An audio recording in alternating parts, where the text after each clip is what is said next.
4월 12일 금요일입니다. 오늘은 하나님인가 하느님인가에 대한 호칭에 대한 문제를 살펴보고 기도하도록 하겠습니다.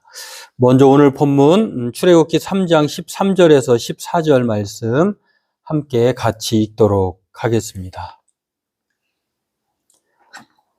모세가 하나님께 아뢰되 내가 이스라엘 자손에게 가서 이르기를 너희의 조상의 하나님이 나를 너희에게 보내셨다 하면 그들이 내게 묻기를 그의 이름이 무엇이냐 하리니 내가 무엇이라고 그들에게 말하리까?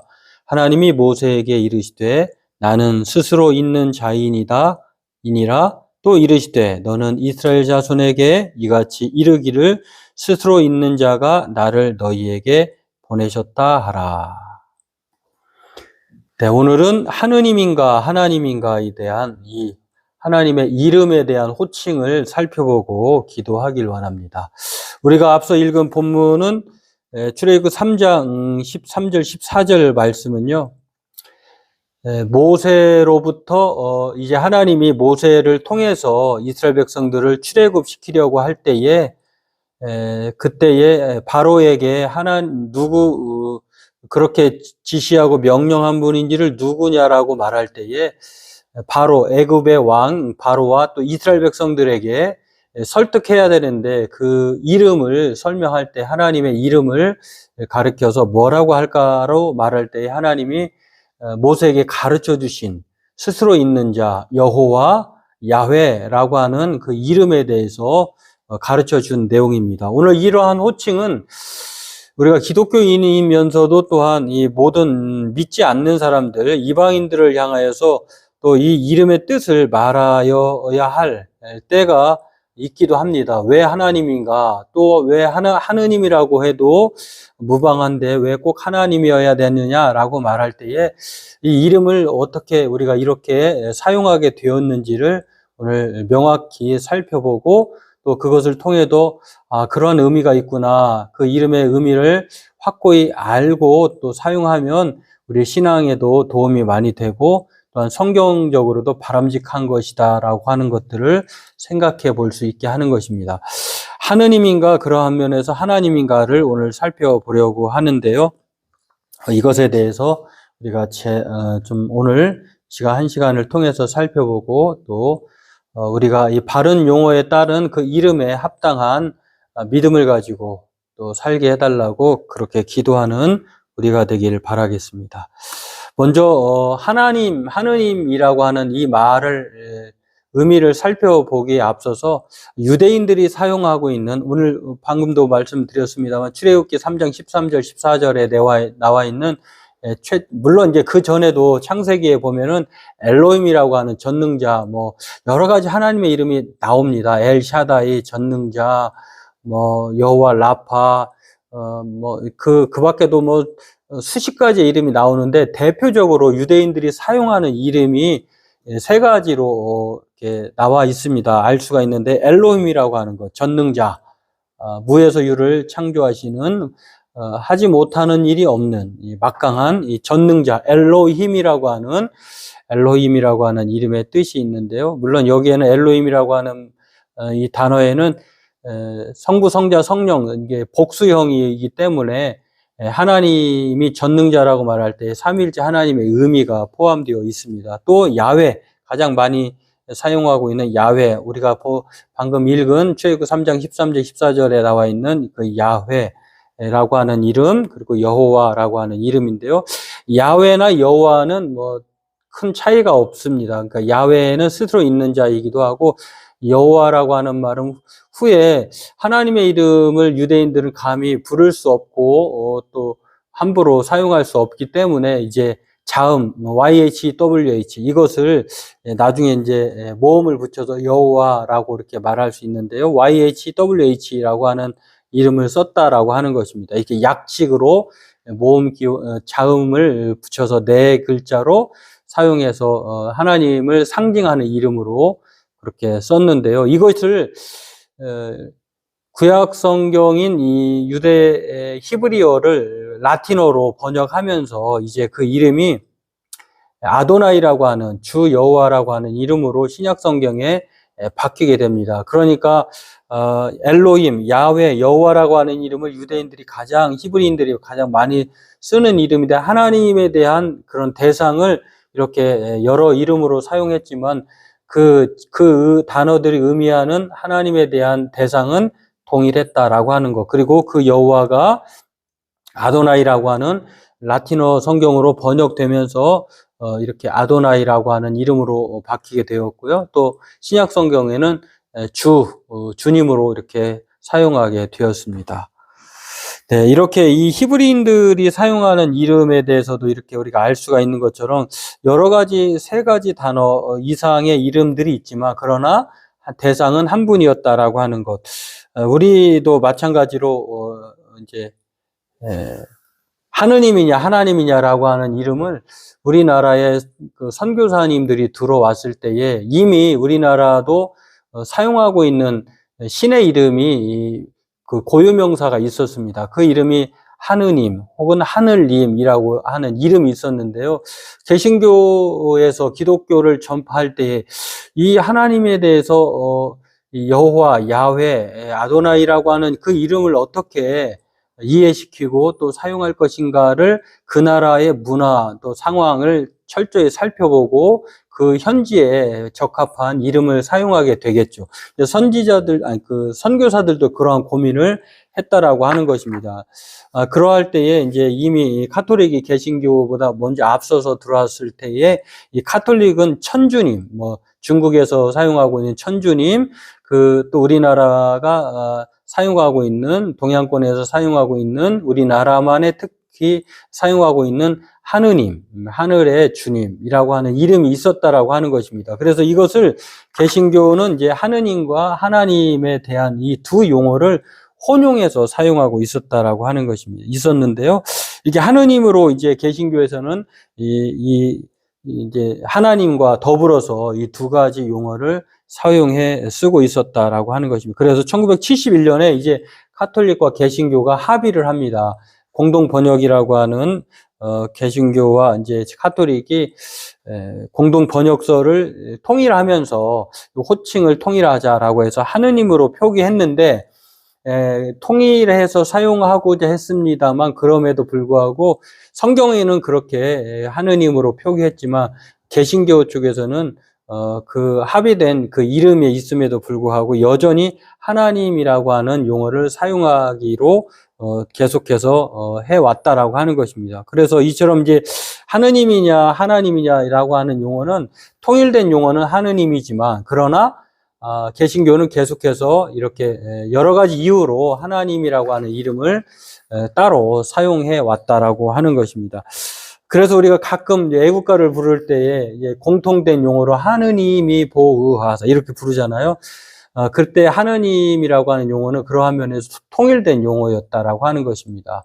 이 통일된 용어 하느님은 원래 이제 우리 고유의 한국인들이 가지고 있는 하늘이라고 하는 주권자라고 하는 그 대상을 님이라고 하는 인칭, 존칭어를 사용해서 하늘님, 하늘의 주권자 이렇게 사용했는데요. 국문학자들은 이제 아들님, 따님, 이렇게 딸님 이렇게 님자가 붙으면 리을이 탈락돼서 하늘이라고 하는 이름이 리을 탈락해서 하느님 이렇게 된 것처럼, 아들님이 아니라 아드님, 딸님 하는 것이 아니라 따님 하는 것처럼 리을 탈락해서 이렇게 하느님으로 사용되었다라고 학자들은 주장하기도 합니다만, 여하튼 이 하느님이냐 하늘님이냐라고 하는 이 고유 명사가 개신교만의 특징, 하나밖에 없는 수사에 또한 존칭에 님을 붙여서 하나님, 그래서 개신교 고유의 하나님으로 사용해 왔다 이렇게 말할 수가 있겠습니다. 그래서 개신교는 하늘님도 아니고 하느님도 아닌 이 고유명사를 하나님이라고 하는, 이제 고유명사라고 하는 것은 이제 그 고유한 특징적인 그런 이름이잖아요. 그런데 이 고유한 이름을 가리켜서 그렇게 부른 것이 아니라 하나님이라고 하는 보통 명사, 이제 특별한 어떤 한계에 갇혀 있는 그 이름이 이제는 누구나 부를 수 있는 이 보통 명사라고 하는 하나님의 이름으로 바뀌어서 부르게 되었다라고 하는 것입니다. 여기에는 뭐 1881년에 영국 선교사 존 로스와 존 맥킨타이어라고 하는 선교사들이 한국인의 이제 성경을 번역하면서 예수, 성교, 누가복음, 전서 최초의 쪽복음인데 거기에 이제 성경을 기록하면서 우리나라 한국 한글에 맞게 이렇게 번역하면서 무엇으로 표기할 것이냐라고 할 때 거기서 하느님과 하나님이 동시에 나옵니다. 이렇게 처음에는 지금도 마찬가지이기도 합니다만 혼용해서 사용하고 있습니다만 그러나 이렇게 하나라고 하는 숫자의 수사에다가 님이라고 하는 존칭 전미사를 붙인 하나님을 이게 성경적으로도 또 개신교 측에서는 유일신 사상이기도 하고 하니까 이 용어를 받아들여서 하나밖에 없는 분, 그래서 하나님이다 라고 하는 이름을 개신교에서는 계속해서 통일을 했지만 그럼에도 사용해 왔다라고 하는 것입니다. 이렇게 하나님 하나밖에 없는 하나 플러스 님이라고 하는 개념보다는 하늘님의 개념으로 받아들였던 이 국어학자나 이 가톨릭과는 다르게 이 개신교는 하나밖에 없는 유일신 사상에 대한 존칭어 님을 붙여서 하나님이라고 하는 이름을 사용했다라고 하는 것입니다. 이걸 종합해 보면요, 그러면 하느님이냐 하나님이냐라고 볼 때 하느님은 하늘의 존칭어 고유명사이고요, 인류 보편적인 종교 현상 속에서 발견되는 이름이에요. 그러니까 이제 하늘님은 좀 어떤 면에서는 고유명사로서 좀 우리가 잘 익숙한 이름이기도 합니다만 좀 성경에서 말하는 유일신 사상을 담아내기에는 조금 부족한 부분, 범신론적 사상이 있기 때문에 이런 하늘을 또 인격화한 하늘님이라고 하는 뜻이 분명하기 때문에 이것을 편하게는 받아들이는 입장에서는 수용을 그대로 해서 하느님이었다라고 하는 것입니다.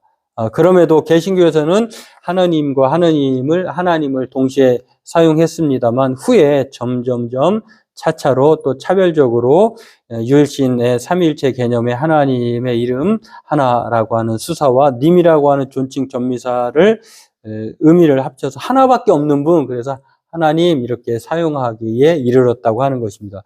이거를 종합해 보면요, 하늘의 플러스 님이 이제 하나밖에 없는 존칭 전미사 님을 붙여서 고유명사가 보통명사로 개신교에서는 하나님으로 지금까지 우리가 익숙하게 사용하고 있는 것입니다. 그렇습니다. 하늘님이냐 또 한은임이냐 하나님이냐, 이름에 중요한 것들은 분명히 있습니다. 하늘님은 바로 우리 한국 민족들이 오래도록 사용해왔던 친숙한, 그러나 범신론적 이름이 포함되어 있고요. 이것을 조금 이제 기독교만의 이름으로 한느님이라고 하는 이름을 사용했는데, 여기에서도 한 걸음 더 나아가 개신교만의 특징으로 하나밖에 없는 분이다라고 하는 하나님이 대체적으로 우리 개신교가 지금까지 사용해 오고 있다라고 하는 것입니다. 근데 우리가 앞서 살펴보았던데 유대인들이 이 신에 대해서 생각해 볼 때 여러 가지, 이 세 가지 엘로힘, 야훼, 여호와라고 하는 이름을, 세 가지 이름을 사용하고 있었다라고 우리가 앞서 살펴봤는데요. 그러나 대상은 한 분인 것처럼 그렇게 생각하는 것처럼 우리가 하늘님, 하나님, 하느님으로 이렇게 하느님, 하나님으로 이렇게 사용하고 있는 이렇게 대상이 있지만, 그럼에도 우리가 더욱 중요하게 여겨야 할 것은 하나님의 이름이 우리에게 더욱 유효하고 또 성경적이다라고 생각해 볼 수 있는 것은요, 이것은 온전히 우리가 뭐 이 이름을 사용한다고 해서 어떻게 하나님에 대해서 다 담아낼 수 있겠습니까? 그러나 그 대상을 분명히 담아내기 위해서 뭔가 통일된 이름이 필요한 것처럼 그 이름을 그럼에도 불구하고 하나님이란 이름을 우리가 사용하게 되었다라고 하는 것입니다.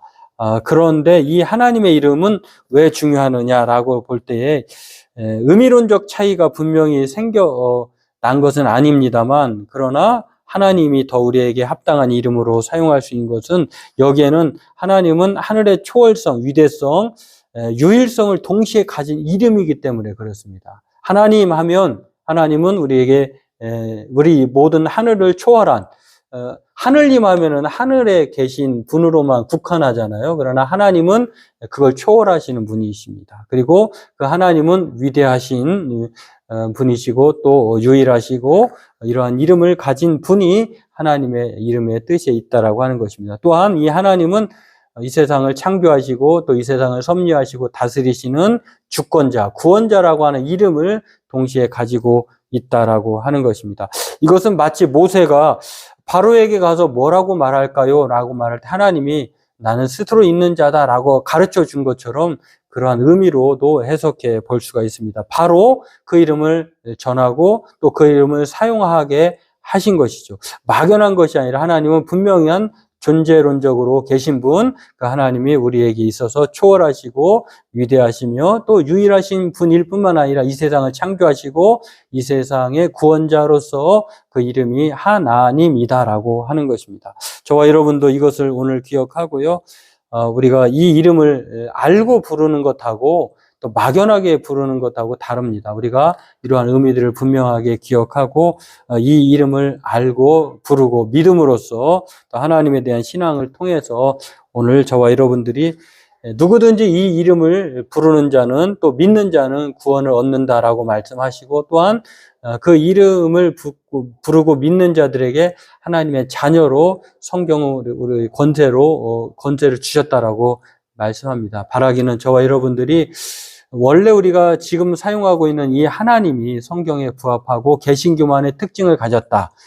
그러나 그럼에도 불구하고 하느님이라고 하는 용어가 이러한 천주교와 개신교가 합의된 이름이었기 때문에 오늘도 또 애국가에서 또 공통적인 표준 표현으로 사용되고 있기 때문에 발음은 그렇게 하지만 우리가 알고 있는 하나님은 바로 유일하시고 또 구원자이시고 또 초월하시고 또 우리의 창조주로서 성경이 말한 하나밖에 없는 유일하신 하나님이다라고 하는 것입니다. 오늘 이것을 기억하고 우리도 앞으로도 혹이라도 함께 부를 때는 하느님이라고 부르는 것에 대해서 또 하나님이라고 안 부른 것에 대해서 내가 신앙이 없거나 또 경솔하다 이렇게 생각하지 말고 이러한 표준적인 의미는 그렇게 사용되어 있지만 우리 개신교에서 사용하는 하나님이 더 합리적이고 또 성경적이고 또 고유하다라고 하는 것들을 생각하고 우리도 그렇게 사용하고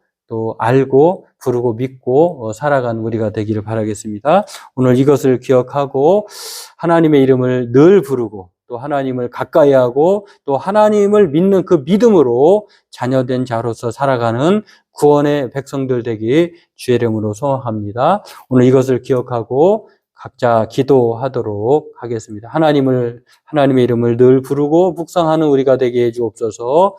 그렇게 살아가는 우리가 되기를 바라겠습니다. 기도하도록 하겠습니다.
네.